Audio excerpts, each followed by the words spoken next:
අද අපි ඉගෙන ගන්න යන්නේ දෙකේ පාදයට පරිවර්තනය කරපු ද්විමය සංඛ්‍යාවක් නැත්නම් පරිගණකයේ විසින් තේරුම් ගන්න පුළුවන් යාන්ත්‍රික භාෂාවෙන් ඇති බයිනරි නම්බර් එකක් මැෂින් ලැන්ග්වේජ් එකකින් ඇති බයිනරි නම්බර් එකක් කොහොමද මිනිසුන්ට තේරුම් ගන්න පුළුවන් විදිහට ආපහු දශමය සංඛ්‍යාවකට පරිවර්තනය කරන්න කියලා. සරලව කිව්වොත් දෙකේ පාද සංඛ්‍යාවක් 10 පාදයට පරිවර්තනය කරන්නේ කොහොමද කියලා තමයි අද මේ වීඩියෝ එකකින් අපි කතා කරන්නේ.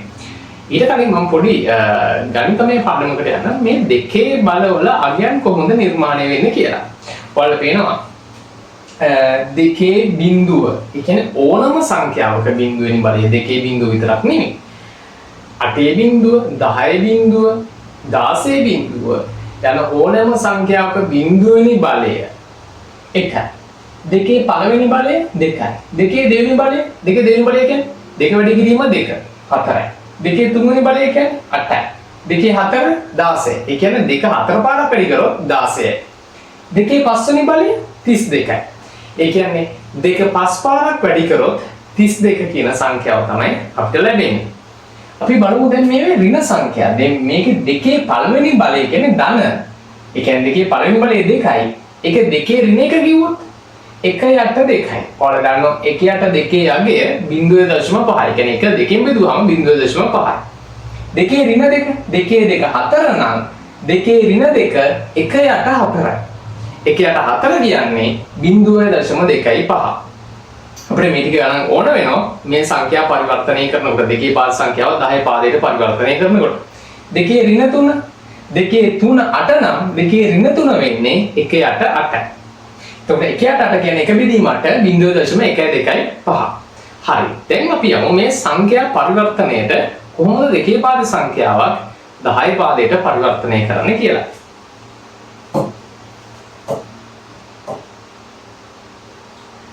හොඳයි. දැන් ඔයාලට පේනවා මෙතන සංඛ්‍යාවක් තියෙනවා.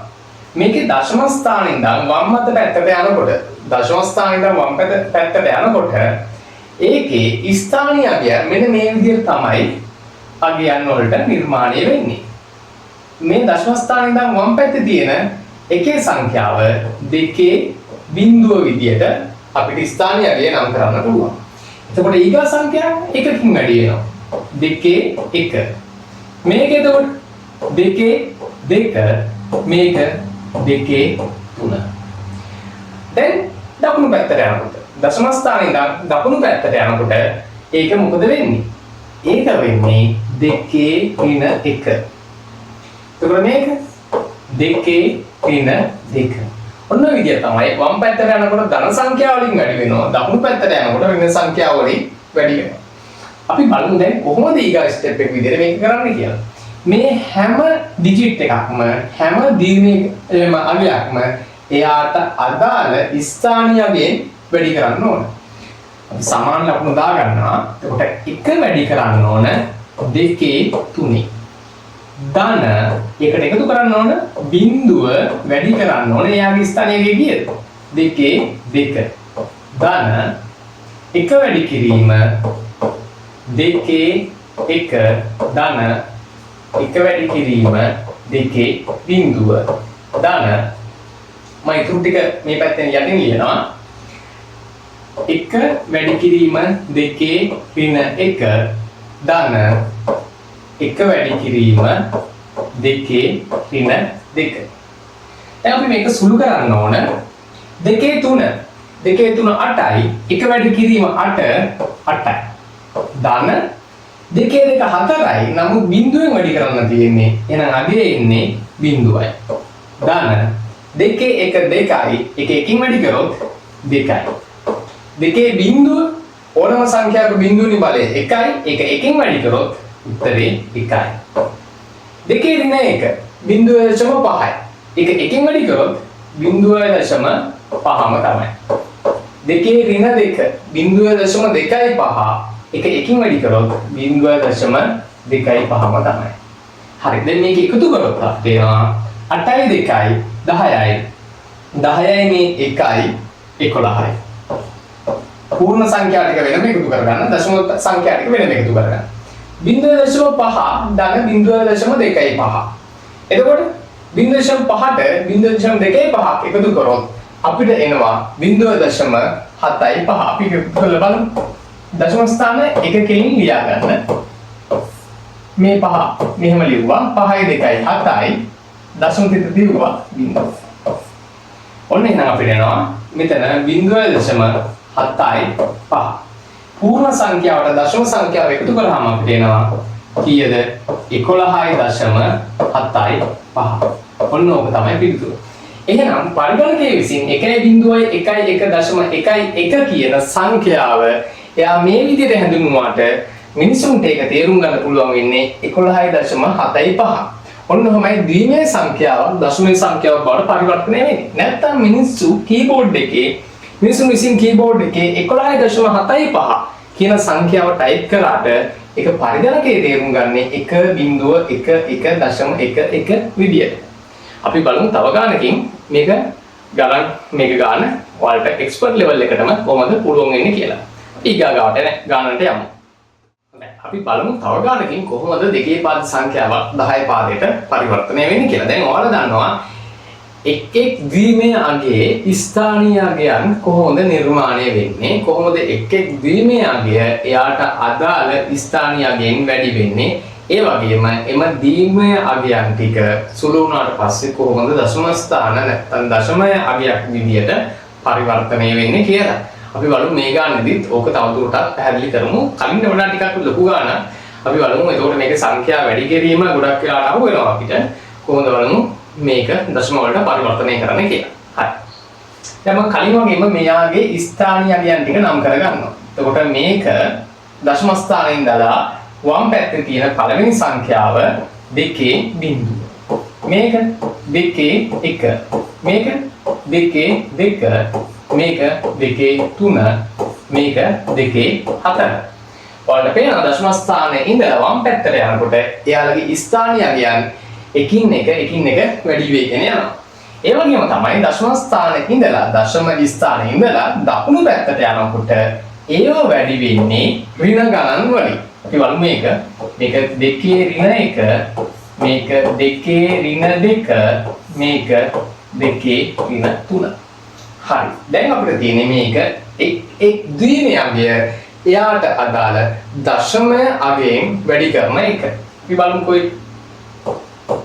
එක වැඩි කිරීම 2.4 ධන එක වැඩි කිරීම 2.3 ධන බිංදු වැඩි කරන්න ඕන යාගේ 2 දෙවෙනි බලයෙන්.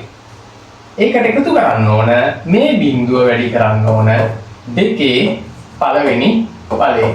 මේ එක වැඩි කරන්න ඕන 2 බිංදුවෙනි අගයෙන්. ධන බිංදුව වැඩි කරන්න ඕන 2 ඍණ 1 ධන එක වැඩි කරන්න ඕන 2 ඍණ 2 මම ඊළඟට හින්දා මෙතන ලියනවා මේ එක වැඩි කරන්න ඕන එයාගේ 2 ඍණ 3 කියන ස්ථානීය අගය. හරි. දැන් අපි බලමු මේක සුළු කරලා 2.4 ඔයාලට කලින් මතකයි 2.4 වෙනි අගය අපිට ආවේ 16යි. එහෙනම් 16 වැඩි කිරීම 1 16. 2.3 8යි. 8 වැඩි කිරීම 1 8යි. 2.2 4යි. නමුත් බිංදුවෙන් වැඩි වෙන්නේ. එහෙනම් බිංදුව 4ෙන් වැඩි කරොත් ඒක බිංදුවයි. 2.1 2යි. ඒක බිංදුවෙන් වැඩි කරොත් බිංදුවයි. 2 වෙනි අගය 1යි. ඕනම සංඛ්‍යාවක බිංදුවෙනි බලය 1යි. ඒක 1කින් වැඩි කරොත් උත්තරේ එකම තමයි. 2 ඍණ 1 0.5යි. ඒක බිංදුවෙන් වැඩි කරොත් බිංදුවමයි අපිට ලැබෙන්නේ. 2 ඍණ 2 0.25. ඒක 1කින් වැඩි කරොත් 0.25ම තමයි. 2 ඍණ 3 ඒ කියන්නේ 2 3වෙනි බලය 8 නම් 2 ඍණ 3 කියන්නේ 1 බෙදීම 8. 1 බෙදීම 8 වෙන්නේ 0.125. එතකොට මේ 0.125 අපි 1කින් වැඩි කරන්න ඕන. 0.125 1කින් වැඩි කරොත් 0.125ම තමයි.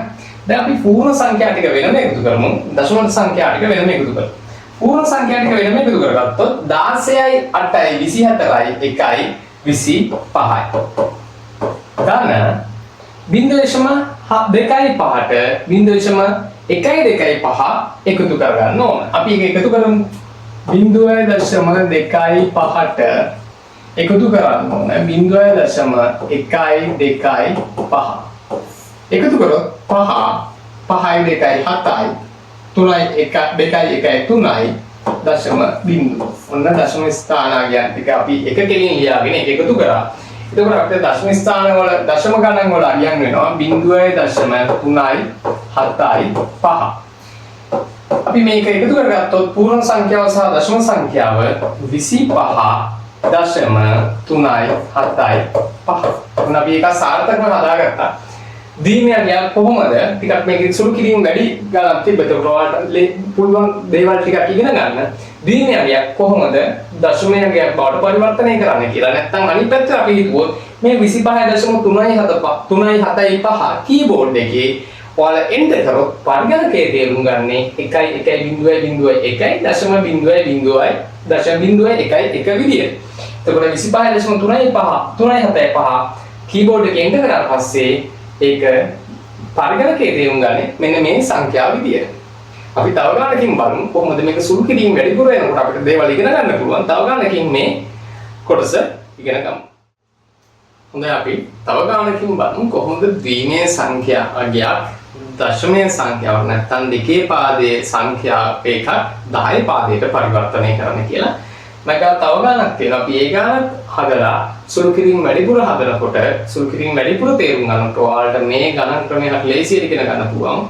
කොහොමද යාන්ත්‍රික භාෂාවෙන් නිර්මාණය වෙලා තියෙන සංඛ්‍යාවක් මිනිසුන්ට තේරුම් ගන්න පුළුවන් විදියට දශමයේ සංඛ්‍යාවකට නැත්නම් 10 පාදයට පරිවර්තනය කරන්න කියලා. අපි බලමු මේකත් මම මෙයාගේ x ද්විමේය අගයන් වල ස්ථානීය අගයන් ටික ඉස්සෙල්ලා ලියා ගන්නවා. දශම ස්ථානයකට වම් පැත්තෙන් තියෙන්නේ 2 බිංදුව, මේක 2 1, මේක 2 2, මේක 2 3, මේක 2 4. ඒ වගේම තමයි මේක 2 ඍණ 1, මේක 2 ඍණ 2. හරිද? එතකොට අර කලින් වගේම තමයි මම එක් ද්විමේය අගය එයාගේ ස්ථානීය අගයන් වලින් වැඩි කර ගන්නවා. එතකොට මේ 1 වැඩි කරන්න ඕන 2 4න් ධන බිංදුව වැඩි කරන්න ඕන 2 3න් ධන 1 වැඩි කරන්න ඕන 2 2න් ධන බිංදුව වැඩි කරන්න ඕන 2 1 ධන 1 වැඩි කරන්න ඕන 2 බිංදුව. දැන් ඍණ ගණන් ටික අපි එකතු කරගමු. බිංදුව වැඩි කරන්න ඕන 2 ඍණ 1න් 1 වැඩි කරන්න ඕන 2 ඍණ 2. හරිද?